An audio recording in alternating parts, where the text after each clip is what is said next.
Hello men and gentle ladies, and welcome back to Surviving the Whiteout. Now today we're going to be taking a little bit of a left turn. We're not going to be talking about how to get more points in certain events. I'm not going to help you improve your stats. I'm not going to help you. I don't know why I'm talking like this. You've seen the thumbnail.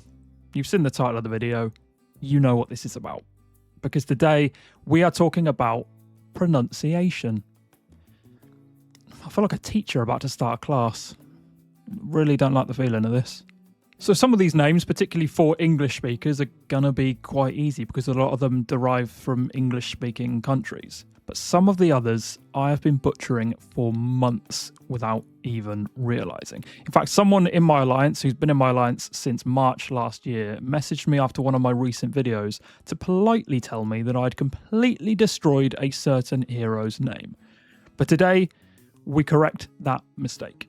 So men, gentle ladies, get your learning hats on because class is officially in session. Although I'm not remotely qualified to teach this class because I feel like I'm still going to get half of it wrong. But here goes nothing. So we're going to be going through each generation or each class within each generation in alphabetical order and seeing how we get on. And we're going to start today with none other than Charlie.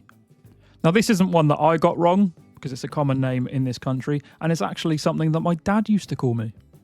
Even though my name's Dan, he used to call me Charlie. I wonder if he forgot what my name was. So this one is simple. It's Charlie. Charlie. Charlie. Now this is one that I have been slightly struggling with since the start of the game. I didn't know whether it was Clarice, whether it was Cloris, but apparently it's actually Chloris. Kind of like the word floor, but claw. Chloris, and it's a name that actually comes from Greek mythology, which I genuinely didn't know. Now next up is this massive lad, and for anyone who is an English or French speaker, this one will be fairly comfortable for you, because this is Eugene. Eugene. Now think of it like you're speaking to a lovely lady called Jean, and you say, "I love you, Jean." And the final blue hero is Smith. Plain and simple, if you are an English speaker, this is Smith. Now we'll move on to the 9 purple or epic heroes in this list. And a lot of these are the ones that I've been getting wrong for the entirety of this game. But we will start with this man. Now, from what I could find about this particular name is that it may originate from Egyptian or possibly even Swahili roots, but pronunciation-wise, it's fairly straightforward. It is Bahiti. Bahiti. Next up, we have our girl Gina, and this is said with a soft G, so this is Gina. Gina. I really do feel like a teacher right now. This is really weird. Next, we have this guy, and this is an Arabic name, and it is pronounced Jassa. So fairly straightforward. Not many people are going to be struggling with this one, I don't think. This is Jassa. Now, this was the first big one that I have been getting wrong since the start of the game, and I thought I was saying it accurately because I was calling her Ling Xue, but that isn't correct, and I should have known better because about 16 years ago, I learned a very, very, very small bit of Mandarin. So I should have been able to get this one right. But this isn't Ling Xue. This is Ling Xue. Now, it's not necessarily an easy pronunciation for an English speaker. It's not really a sound that we have in our language or a name that we have in our language. But it is Xue. Ling Xue. So kind of think of it like the word shoe that goes on your foot. And then a Scottish person that can't quite hear you. Eh? Shoe, eh? Ling Xue. Now, this particular name can come from a wide variety of cultures, and from looking it up, I found 6 or 7 different cultures that it could have come from. So if you do know definitively or better than I do, then do leave a comment below and let me know. But this is Lumak Bokan. And fun fact, he actually used to have a different name in this game, which I only figured out once I started doing this video, because he used to be called Wallace Bokan. And I completely forgot about that. But he is now known as Lumak Bokan. Next, we have our first typically Irish name on the list, and this is Patrick. And if you are familiar with SpongeBob SquarePants, you'll be familiar with this name. This is Patrick. Now for the one that my friend in the Alliance corrected me on. So I thought I was doing a good enough job pronouncing this, calling her Seo-yoon. Nana. Turns out that is not how you say the name. You do not pronounce the E in this particular name, because this is a Korean name. And it's actually pronounced Seo-yoon. Not Seo-yoon. Seo-yoon. Now, I still don't know if I'm perfectly getting that, because it might be more Seo-yoon rather than Seo-yoon, but I think it is Seo-yoon. And the last epic hero from Gen 1 on this list is this man with the massive shield that's almost as big as him. This is Sergei. And this is a Slavic name, and it is pronounced Sergei. Sergei. Now, the first mythic hero in this video is this man. Now, if you're a lazy Englishman like me, you're probably going to be pronouncing this as Geronimo, because that's what it looks like, and to me, what would make sense. But in Spanish, which is where this name typically comes from, the J is pronounced more like an H. So instead of Geronimo, it's actually more Geronimo. And in Portuguese, it would be closer to Geronimo. So it's still a slight J, but a softer J. So depending on where you're from, it's either Geronimo or Geronimo. Take your pick. And next up, we have Molly. Now, this is a typical English name and also the name of my nan. This is Molly. Molly. Now, next up, we have this polar bear riding queen. And her particular name comes from a variety of different cultures, but particularly Slavic and Latin cultures. And in England, we would pronounce this name as Natalia, whereas in America, it might be closer to Natalia. It's a subtle difference. Both are acceptable. So again, take your pick. Now, the final Gen 1 hero is this very odd man. Very odd man. But his name comes from Germanic or Yiddish roots, and I'm not 100% sure on the pronunciation, because it could be Zinman and it could be Zinman. So I'm not particularly sure. I prefer Zinman because it makes him sound like a superhero, which he definitely is not. Now, Gen 2 starts with this absolute brute, and this is Alonso. Now, this is a typically Spanish or Portuguese name, and this is Alonso.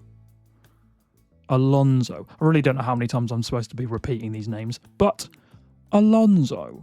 Next, we have this scary looking man, and this is Flint. Very straightforward. Flint. Now, we round up Gen 2 with this woman. Yes, woman. Apparently, a lot of people seem to think that Philly is a man, but if you click her profile and listen to her voice, you will realize that she is indeed a woman. So, yeah, this is Philly. Kind of like a Philly cheesesteak. Philly. It's made me really hungry now. Now, Gen 3 starts with Greg, which is very familiar to anyone who is an English speaker, but I actually found out that this name originally derives from Greek. Huh. Greg. Then we have Logan, which is typically a Scottish name, apparently, which I didn't realise, but also a name that you'll be familiar with if you like Wolverine and the X-Men, because this is Logan. Logan. And then we have Mia, which is a shortened name found across a variety of different cultures, and it's fairly simple. This is Mia. Now, Gen 4 starts with another name that apparently I was getting wrong quite often, and it's a name that I was pronouncing as Ahmose. That's what it looked like to me, and I thought that was correct. But it's actually an Egyptian name that has at least 3 different pronunciations. So the first one is Ahmose. Then it is Ahmose, and finally Ahmose. Take your pick. I think it depends on different dialects in different parts of Egypt where this might be said, but take your pick, and I'm going to go with Ahmose. Next up, we have Lynn. Easy enough. Lynn. And the final Gen 4 hero is this cat lady, and this is Reina. Now, this is a typically Spanish name, and it is Reina. Reina. Now, with Gen 5, we begin with our first Welsh name, and that is Gwen. Fairly straightforward, hopefully. Gwen. And next is my favourite hero of this game so far, that being Hector. Now, this is another Mediterranean name, which this game apparently absolutely loves.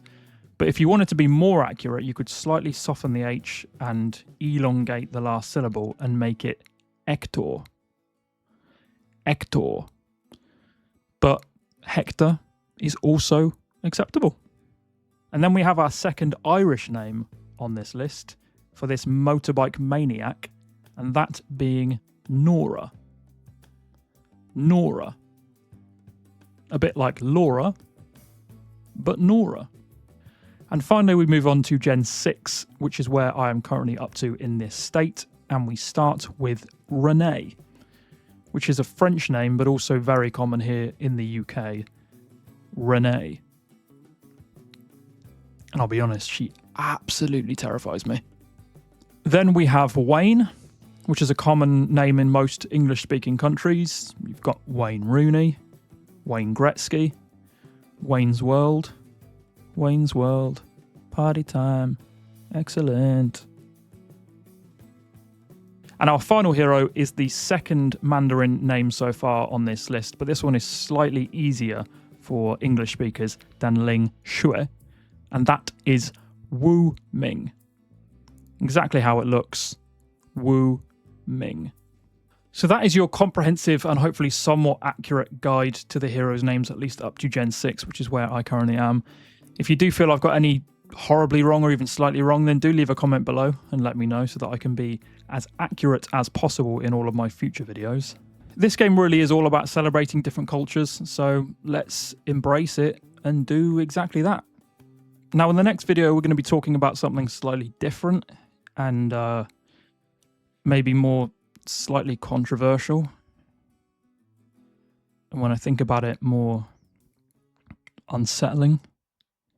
Because this thing, this beast, when I think about it, I see the anger in its eyes.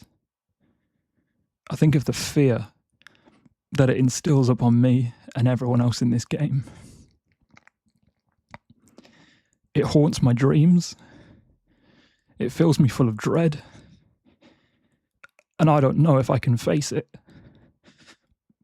And I don't even know if all of us together can even defeat this thing. It's honestly... Oh no, wait. We defeat it really easily because it's trapped in a cage. And we shoot arrows at it while it can't fight back. If anything, it's just a bit mean.